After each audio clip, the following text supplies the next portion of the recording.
The Lord be with you. And with your spirit. A reading from the Holy Gospel according to Luke. Glory to you, O Lord. One day, as Jesus was teaching, Pharisees and teachers of the law, who had come from every village of Galilee and Judea and Jerusalem, were sitting there, and the power of the Lord was with him for healing. And some men brought on a stretcher a man who was paralyzed. They were trying to bring him in and set him in his presence, but not finding a way to bring him in because of the crowd. They went up on the roof and lowered him on the stretcher through the tiles into the middle in front of Jesus. When Jesus saw their faith, he said, "As for you, your sins are forgiven." Then the scribes and Pharisees began to ask themselves, "Who is this who speaks blasphemies? Who but God alone can forgive sins?" Jesus knew their thoughts and said to them in reply, "What are you thinking in your hearts? Which is easier, to say, 'Your sins are forgiven,' or to say, 'Rise and walk'? But that you may know that the Son of Man has authority on earth to forgive sins," he said to the one who was paralyzed, "I say to you, rise, pick up your stretcher, and go home." He stood up immediately before them, picked up what he had been lying on, and went home, glorifying God. Then astonishment seized them all, and they glorified God, and struck with awe they said, "We have seen incredible things today." My dear sisters and brothers, the Gospel of the Lord. Praise to you, Lord Jesus Christ. Please be seated.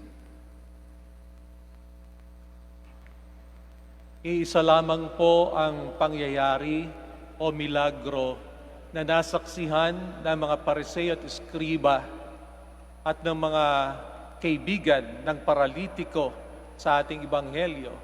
Subalit bagamat iisang milagro ang kalang nasaksihan, yung mga Pariseo at Eskriba ay umuwing luhaan, malungkot, maaaring nagngingit-ngit. Inaakusahan ng ating Panginoong Jesucristo ng pagiging lapastangan sa Panginoong Diyos. Umuwi silang nagpaplano ng masama sa kanilang puso laban sa ating Panginoon. Sa kabilang banda, yung mga kaibigan ng paralitiko ay umuwi pong masasaya, nagpupuri at dinadakila ang Panginoong Diyos.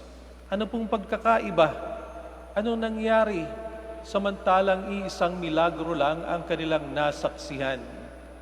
Bago po natin sagutin ang tanong na yan, sabihin muna natin na napaka-mapalad, maswerte yung paralitiko sa ating Ebanghelyo.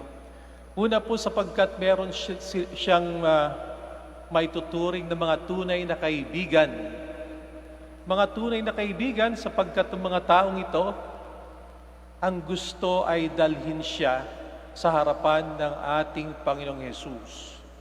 Meron po ba kayong tunay na kaibigan? Maaaring mga kaibigan natin na kinuturing ay yung mga taong dinadala tayo sa kung saan-saang lugar, maaaring dinadala tayo sa kung saan-saang kainan, dinadala tayo sa magaganda at magagarang pasyalan. Pero may kaibigan po ba kayo na yung dinadala kayo, inaakay tayo sa ating Panginoong Yesus? Itong paralitikong ito, ganun po yung kanyang mga kaibigan. Kahit na merong napakalaking hamon sa kanila, sapagkat pagdating nila doon sa bahay, kung nasa ng ating Panginoong Jesucristo, hindi sila makadaan sa pintuan. Pero gumawa sila ng paraan kung paano nila mailalapit sa ating Panginoong Jesucristo ang kanilang kaibigan. Ito yung klase ng kaibigan na handang umakyat ng bubong, handang bakbakin ng bubong, handang pagtawanan ng mga tao, Handa rin na marahil kagalitan ng mga tao. Saan po kayo nakakita na sisirain ang bubong, hindi mo naman bahay yun? May siguradong magagalit yung may-ari ng bahay sa'yo. Pero handa silang gawin ang lahat ng bagay nito. Mailapit lamang nila yung kanilang kaibigan sa ating Panginoong Yesus. Ang pinagkaiba ng mga kaibigan ng paralitiko sa mga Pariseo at mga Eskriba, sila'y tinatawag nating seekers, naghahanap sa ating Panginoong Kristo, sapagkat alam po nila na yung kanilang kaibigan ay merong malaking problema, merong sakit, at alam nila na si Jesus lamang ang makapagbibigay ng kagalingan sa kanilang kaibigan. Yung mga Eskriba at Pariseo, lumapit kay Jesus sa katunayan, nauna na sila sa harapan ng ating Panginoong Kristo, pero sila po ay mga kritiko.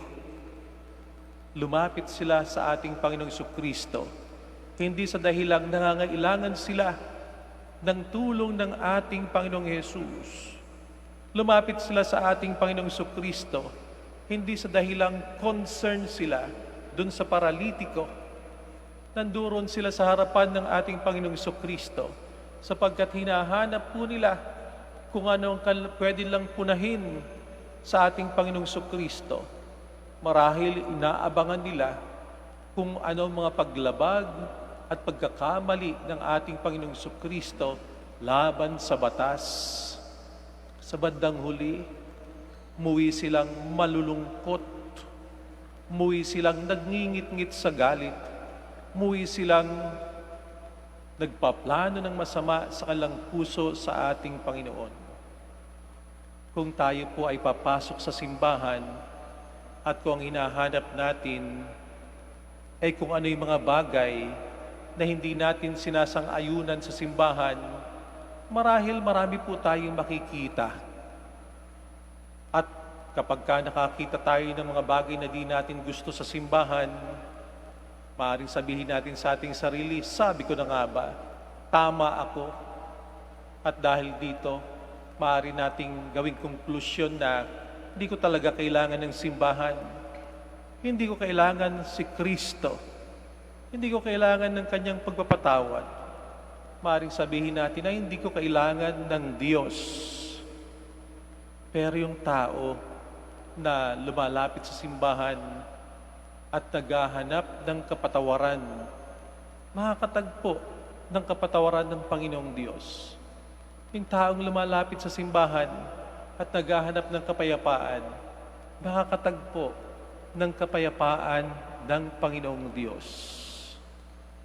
Nangyari ang himala sapagkat makikita po natin itong kaibigan, mga kaibigan ng paralitiko, gumawa ng tinatawag nating team effort. Sama-sama silang nagtulungan.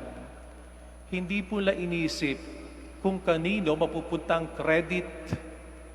Kung iisipin nila, nako, kanino mapupunta ang papuri. Hindi nila inisip yun. Ang inisip lamang nila ay kanilang makamtan kung anong pangangailangan ng kanilang kaibigan na paralitiko. Wala nang iba kung hindi ang kagalingan galing sa ating Panginoong Yesus. Hindi lang sila nagkaroon ng team effort. Nakikita po natin na sila ay very creative. Kung hindi pwedeng pumasok sa pintuan, kung hindi pwedeng pumasok sa bintana, sa bubong. At hindi sila nawala ng pag-asa. Very persistent sila. Handa silang gumawa ng sakripisyo. Mailapit lamang ang kanilang kaibigan patungo sa ating Panginoong Yesus. Meron po ba tayong kaibigan na ganyan? Napakapalad po natin kung meron. Sa Africa, meron po silang kasabihan na sa disyerto, ang kasalanan na mas malubha kaysa sa pagpatay ay yung malaman mo kung nasaan ang bukal ng tubig at pagkatapos ay hindi mo sasabihin sa iba. Tayo pong mga Kristiyano, alam po natin kung nasaan ang bukal ng tubig. Alam po natin na ang kagalingan ay nasa ating Panginoong Kristo. Tayo po'y alam natin kung nasaan ang pagpapatawad. Ang pagpapatawad ay nasa ating Panginoong Kristo. Kung meron po tayong mga kaibigan, kung meron po tayong mga kakilala, di ba't dapat po nating ituro rin kung nasaan ang bukal ng tubig? Kain natin sila, sama-sama po tayong lumapit sa ating Panginoon at sama-sama rin po tayong magmakaawa, humingi ng kanyang kapatawaran. Alam po natin, marahil ang Panginoong Yesus, di pa tayo nakakalapit, ay nakangiti na upang igawad sa atin ang mga biyayang ating kinakailangan.